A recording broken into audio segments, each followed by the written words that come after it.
Ladies and gentlemen, the ringing of that phone bell means mystery, adventure. Nero Wolf's office. Archie Goodwin speaking.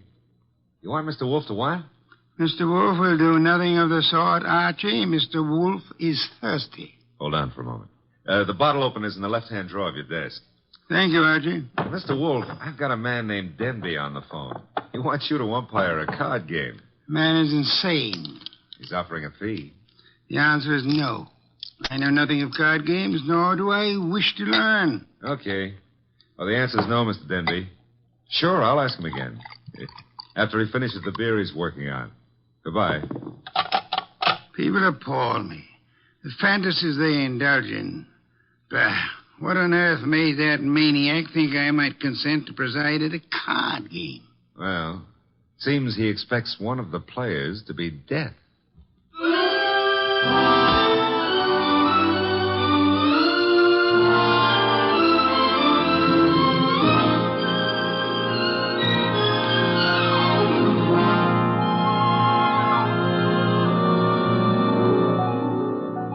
Ladies and gentlemen, it's the bulkiest, balkiest, smartest, and most unpredictable detective in the world. That chair-born genius, Nero Wolfe. Created by Rex Stout and brought to you in a new series of adventures over this NBC network in the person of Mr. Sidney Greenstreet.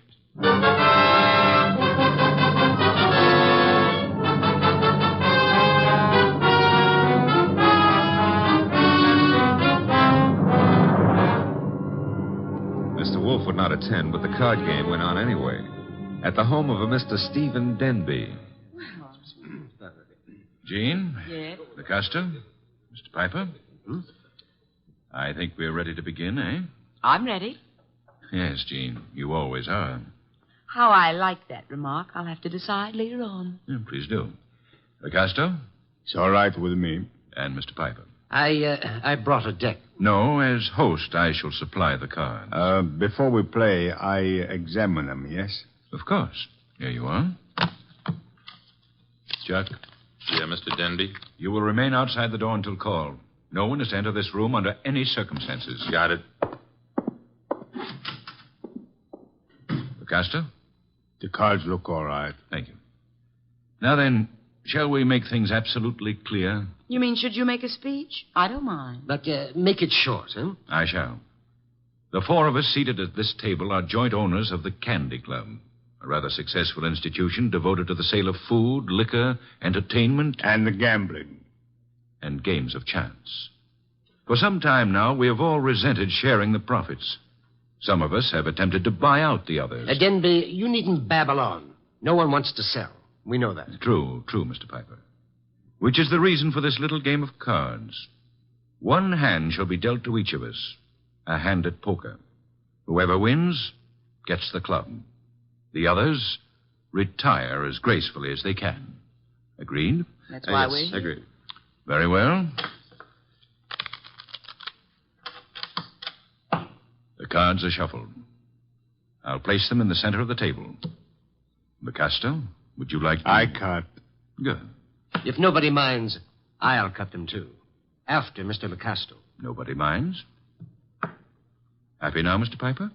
Let's get going, huh? Very well. Unless Jean would care to... Oh, thanks. We're all crooks here, which sort of cancels out any funny business with a card. Very well. We shall all draw a card in turn until 5 cards are drawn by each player.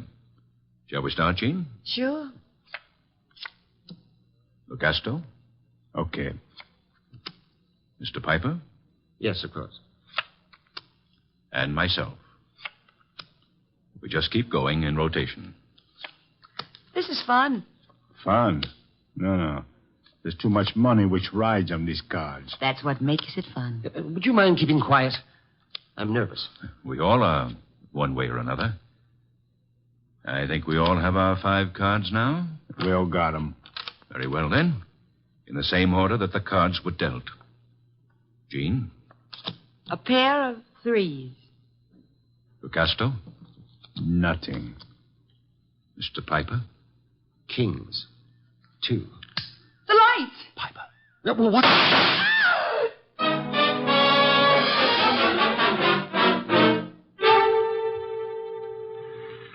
Da-da-da-da-da-da. Da-da-da. Hey. Hey, I don't like to seem stuffy, mister, but will you take your elbow out of my back? I'd be delighted to, Mr. Goodwin, but it's not my elbow. I don't care if it's your tibia maximus. Just take it away. Chuck wouldn't like that. Well, we have company. Mind if I look around? Keep right on walking, pal. Well, that would be Chuck behind me, huh? And you are... My name is Denby. You may remember it. Oh, yeah. You phoned me a couple of hours ago about a card game. Now, look, just what is your boy poking in my back? I think it's a 38. You're not sure? It might be a 45. Chuck, is it loaded? Make a funny move, pal, and you'll find out the hard way. Yo, wait a minute. It's just a passing curiosity. Where are we going? My car. Get in. If you insist. I guess you do. Okay. I'll drive, Chuck. The car bulletproof? No, that's hardly necessary. Chuck shoots first. Well, that's a saving, I guess. The only thing is, I hadn't figured on taking a ride. I told Mr. Wolf I was going for a walk. He disapproved, You're but... going for a ride. Isn't that a little corny? Now, there's a minor difference. Usually the guest, shall we say, is killed at the conclusion of the ride. In this case... Let's not make the difference too minor. Huh? You will survive the ride. It's what comes afterwards that might kill you.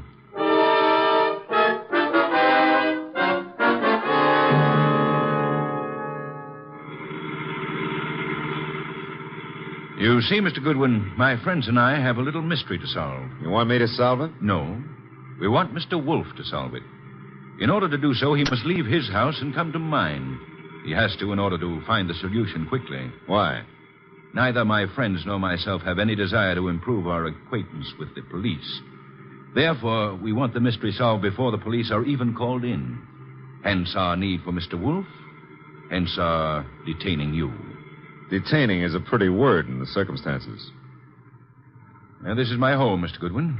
Oh, well, I don't like the architecture. I think I'll stay out. Get going, pal. On second thought, Mr. Denby, what makes you think Mr. Wolf is going to leave his house and come here?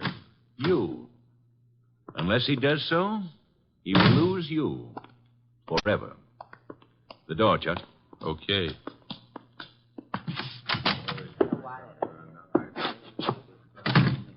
Mr. Goodwin, may I introduce you to my associates in business and in poker?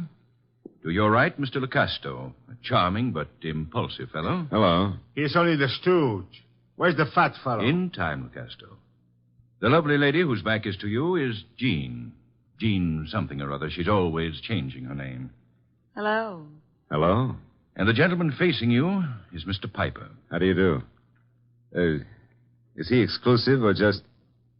Hey, he's wearing his red carnation a little low, isn't he? Over his heart. Except that's no carnation.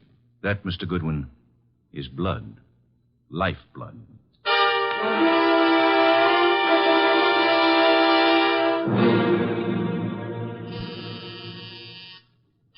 Archie. Oh, Barry's always taking walks. Come in. The door's unlocked. Are you... Yeah, you're Wolf. Having made a magnificent discovery, suppose you remove your hat? No, come on. I beg your pardon? Mr. Denby wants to see you. Mr. Danby can see me here. Here ain't where he wants to see you. Here, at the risk of minor monotony, is where he'll have to see me. Don't you want your boy Goodwin to keep on living? No one has ever been able to discourage him. Mr. Denby will. Archie's in custody? No, in Mr. Denby's house under a gun. I don't have to believe that. Take a look at this. Wallet. Archie's wallet. I shall accompany you. And permit me to warn you that if Mr. Goodwin has been harmed, nothing short of murder will satisfy me.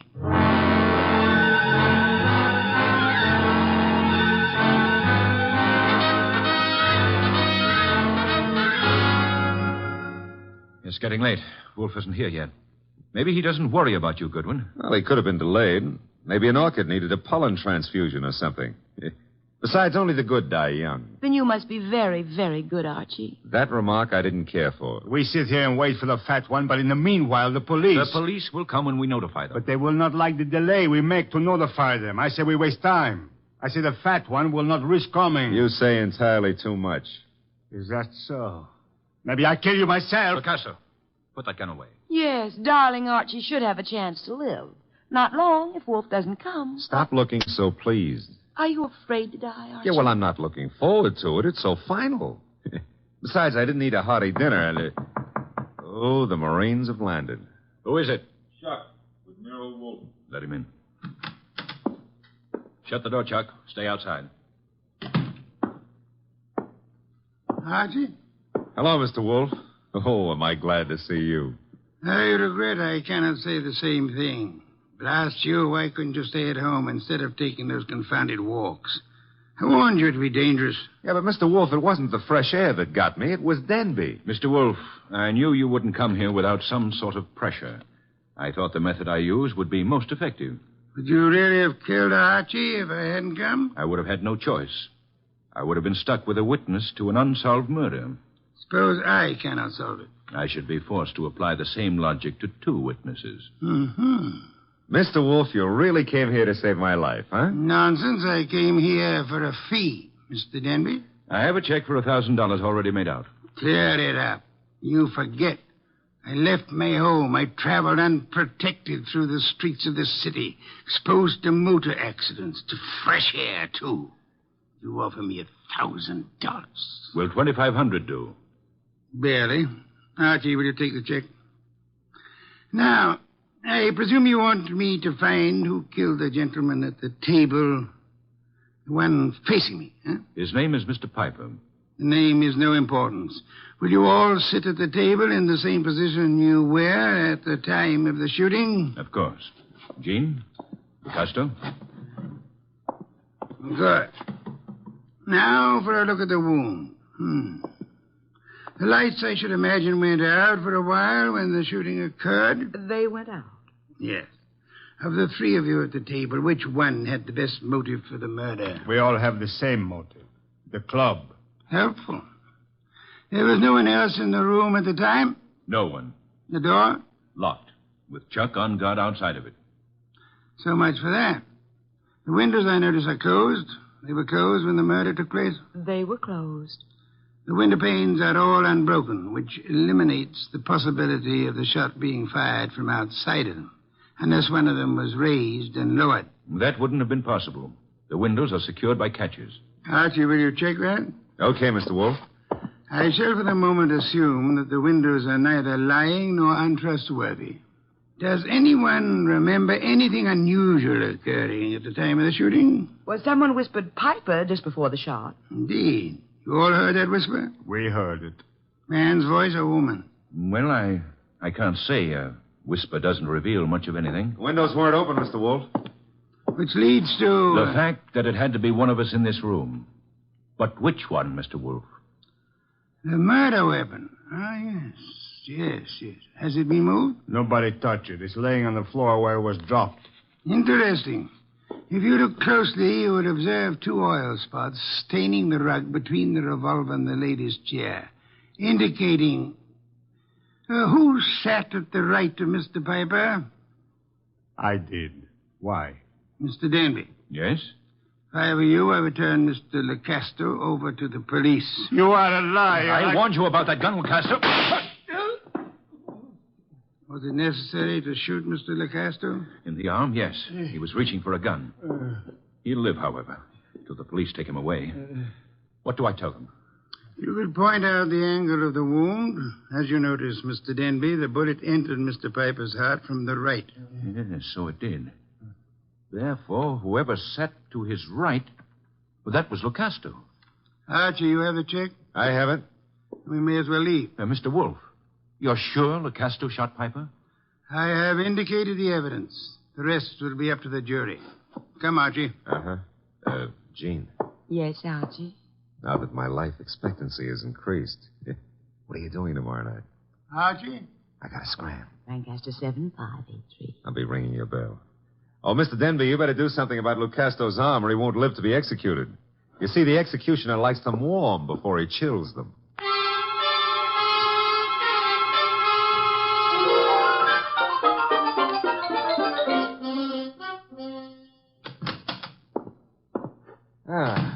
The old homestead looks very nice, Mr. Wolf. Yes, Archie, you should stay in it more often.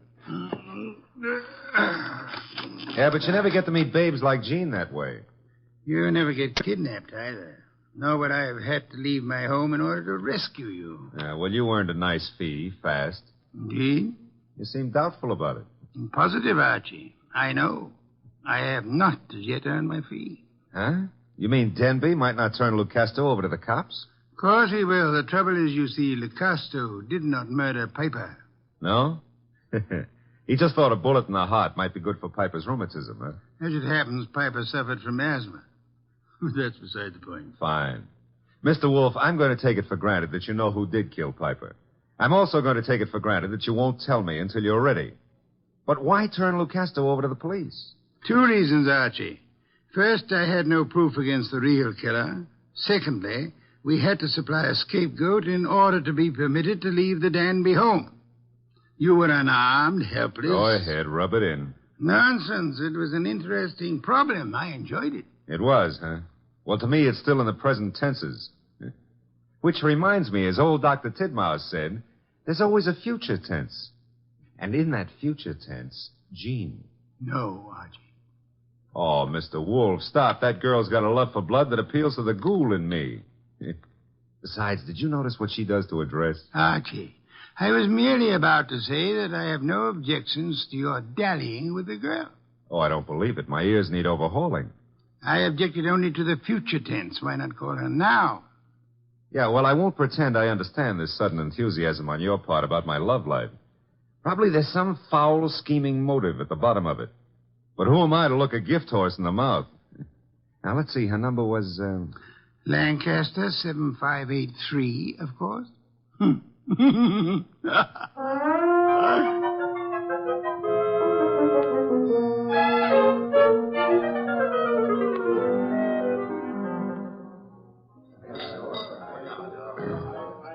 This is the most beautiful bar and grill I've ever seen, Archie. Drank, you mean? What? Never mind. All right. Archie, did anybody tell you were beautiful, too? Well, a girl here and there has mentioned it. Oh, were they liars? Tell me, Jean, how did you ever get into the gambling den racket? Because I'm a crook? Well, I suspected that, but, I want another drink. You've had enough. I want another drink, and when Jean wants another drink, no gentleman who is a gentleman... Jean, get down. Oh, let me go. I don't want to climb under the table. You'll stay under here until the barrage stops. I guess the war's over. All right, Jean, get up. No, now I'm here. I like it. I'm going to stay here for months and months. Jean, do you realize that somebody just tried to kill you?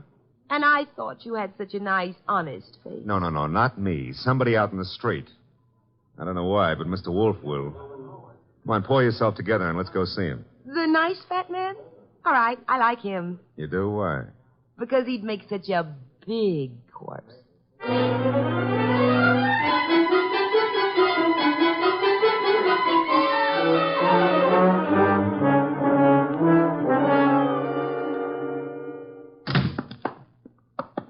that you, Archie? Plus Jean. What made you think I wanted her here? She's one of your fans. She thinks you'd make a lovely corpse. What was the reason for bringing her here? She was shot at. Did you expect her to be? I expected her to be killed. That's why I sent you to her. Didn't occur to you I might be killed, too? It did. I was willing to take the chance. You were willing? Oh, Mr. Wolf, Jean's a little under the weather. Splendid. In vino veritas. Watch your language. I mean, the people in their cups often tell the truth. A proverb of some antiquity. Who shot at you tonight, Jean? Oh, I don't know. I didn't see. Has it occurred to you that you might just as easily have murdered Piper as not? But Lucasto killed Piper. You said so yourself. I lied. Furthermore, why the attack on you if Lucasto was the murderer? Well, I don't know. Did you also not know that Lucasto escaped from jail earlier this evening? You're making that up. Why should I? Mr. Denby turned him over to the police, but Lecosto managed to get away before being jailed. That's not cricket. Incidentally, Mr. Denby will be joining us at any moment. I expected you to bring Gene, Archie. Therefore, with the exception of Mr. Piper, who is resting in the morgue, and Mr. Lecosto, who is at large, we shall have all the participants in the card game. With them, perhaps we can deal a new hand, Archie? Okay. Maybe it's the morgue to tell us Piper escaped. Oh, wrong again. Come in, Mr. Denby. Mr. Wolf, I'm upset. I heard over the radio about Lucasto's escape. He'll try to kill us all. Why? Well, because we can testify that he murdered Piper. True. I beg your pardon. Lucasto did not kill Piper. But you said that he did. The only evidence against Lucasto was the angle of the entrance of the bullet that lodged in his heart. May I remind you of the whisper you all heard in the darkness preceding Piper's death? The whisper that said Piper? Precisely. We must assume, then, that Piper turned his body in the direction of the whisper. Therefore, the angle of the wound would be wrong for Lucasto, but the correct one for... Whoever sat opposite Piper. I sat opposite him. But that doesn't mean I killed him. Wait, you must have. Once he turned, the bullet must have come from opposite him. Only possible way. That means you, Gene. No. No, it's a frame. May I interrupt for a moment? Mr. Denby, if our present analysis is correct, it must have been you who whispered to Piper. Did you? I hadn't thought about it before, but... Denby, you're lying. No, he's not lying. Continue, Mr. Denby. Well, when the lights went out, I wanted to tell Piper something. He turned to me, and that's when he was shot. Archie, you've taken all this down. In my prettiest shorthand, Mr. Wolf. Good. I don't know why you're doing this, Denby. Maybe you think if I take the rap, you'll get the club. But remember, Lucasto's still free. He's gunning for all of us. But it'll be you. Especially you he'll want. Maybe you can talk a jury into sending me up for something I didn't do, but you won't live to gloat about it. Oh, shut up, Gene. You killed Piper and... Who's that? This is, of course, the murderer of Mr. Piper. No comments? Archie, the door, if you please. But you said I was the one who... What kind of idiocy is this? Archie, I said the door. Okay, but shall I ask him in or sock him? You will act as the situation demands. Yes, sir. But for once, I'd like to know what the situation is. Raise him, Goodwin, and keep him that way. Now back up into the living room. I don't back up good. My gears... You want it here? Never mind. I'll strip a gear. Archie, what are you doing? Just what the situation demands, backing up. In case your knowledge of armaments has failed you, our little friend Chuck here is pointing a .38 revolver at me. Won't save him from the chair. Maybe not. But it could give me quite a pain in the stomach. Chuck, what do you think you're doing? You double-crossing louse. Gentlemen, if you So please. you thought you'd run to the fat dick and pin it all on me, huh, Denby? You don't know what you're talking about. We haven't even mentioned you. You sure of that, huh? Then why did Wolf phone me and tell me you were about to sing? Wolf phoned you? Yeah. Said you were getting ready to feed me to the electrician up the river. Oh, he was making a stab in the dark, Chuck, trying to start something. That's so, Wolf? Archie, will you read Chuck your notes about Mr. Denby's statement regarding the whisper? Well, that doesn't mean... It could be misunderstood. Read me the notes, Goodwin. Here it is. I quote. When the lights went out, I wanted to tell Piper something. He turned to me That's and... all I need to hear. Chuck. You were selling me out after hiring me to knock off Piper. You dumb gunman. Now you've given Wolf what he wants, a confession. I was trying to pin it on Gene. That's what you say now. It's kind of late, though. Too late for you. No. Goodbye, Mr. Denby. Nice shooting, Chuck. Stay put, Goodwin. The rest of you, I'm leaving. Police wouldn't approve. But let me have your gun. Huh? Wise guy. You know something? I've been thinking. Can you think? If I was to knock off you and Goodwin, me and Gene could split the club between us and nobody'd ever know who killed Piper. Very whimsical, Chuck, but if you don't mind... Archie, don't be an idiot. Well, if I have to get shot, I prefer it to happen when I'm moving forward. Archie. Okay, come and get it, Goodwin. March right up nice and easy and take it. I'm coming. Would somebody mind telling me why I don't fall down? Phooey. I've been shot. Well, that's not the way to talk to a man who's just been... Hey, Chuck is lying down. Is he dead? Well, there's been a mistake. I didn't shoot him. He shot me. Archie, stop blabbering. Neither of you shot the other. As a matter of fact... I shot the job. Lucasto. Lucasto, Archie? Well, I thought he escaped. No, I'm not crazy. I do not escape. The fat one, he phones the police to tell them how I'm innocent. Yes, I had the police announce the escape, however, for reasons of, shall I say, strategy? Well, on account of there are no bullet holes in me, you can say whatever you like, Mr. Wolf. Thank you, Archie. That announcement helped heighten the tension our murderers were under. And then they explode. The fat one, he says to me, "Look, Astor, wait in the next room. Watch careful. Maybe there's trouble." I watch. And now? Now there's no more trouble.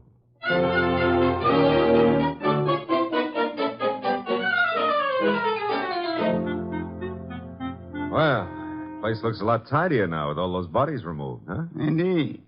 Archie, I'll get you the bottle of beer. But first, make with an explanation. The case was crystal clear, Archie. Maybe, but I'm no crystal gazer. Sure, I know. Denby had things arranged in advance with Chuck in case anybody held a better hand than his own. Piper did. So Denby whispered to Piper after kicking the light switch and set him up for a shot by Chuck from the doorway. The angle would provide evidence against Lucasto. True. However, we had only Denby's word for it and Chuck's that the door was locked. All right. We know, but you knew before Denby and Chuck blew up. How? The oil spots on the rug, Archie? Well, they only showed the gun had bounced when the murderer threw it away. Spattered oil, very well-kept gun. They showed more than that. Where were those spots in relation to the gun? Think back, Archie. Spots in relation... Oh, sure. They were between the gun and the door. Therefore, the gun must have been thrown from the door. Bounced twice, staining the rug before reaching its final destination. Ah, I get it now. That told you who'd fired the gun. But there wasn't proof enough, so you set up a nice atmosphere of suspicion and had the boys give each other away. All right, Mr. Wolf, you're a genius, and you may have your beer. Thank you, Archie. As for me, I'm not a genius, but I remember a phone number. So if you'll excuse me, Mr. Wolf. You're excused, Archie. Thanks. But before you call that number, may I remind you that Jean is a girl of macabre tastes who appeals to the ghoul in you. Sure you may, but why bother? In order to be able to warn you that a ghoul and his money are soon parted. Good night, Archie. Ah.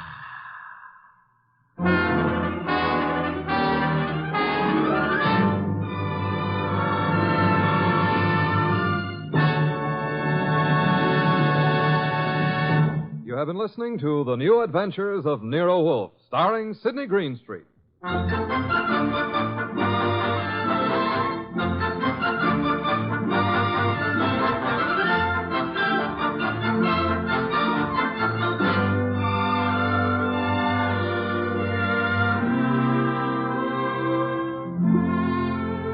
Tonight's transcribed story was based on the characters created by Rex Stout. This is an Edwin Fadiman program. In the cast were Gerald Moore as Archie Goodwin, and Betty Lou Gerson, Jay Novello, Howard McNear, Barney Phillips, and Bill Johnstone. Next week at this same time, Nero Wolfe and Archie will bring you The Case of the Calculated Risk. Don Stanley speaking. 3 chimes mean good times on NBC.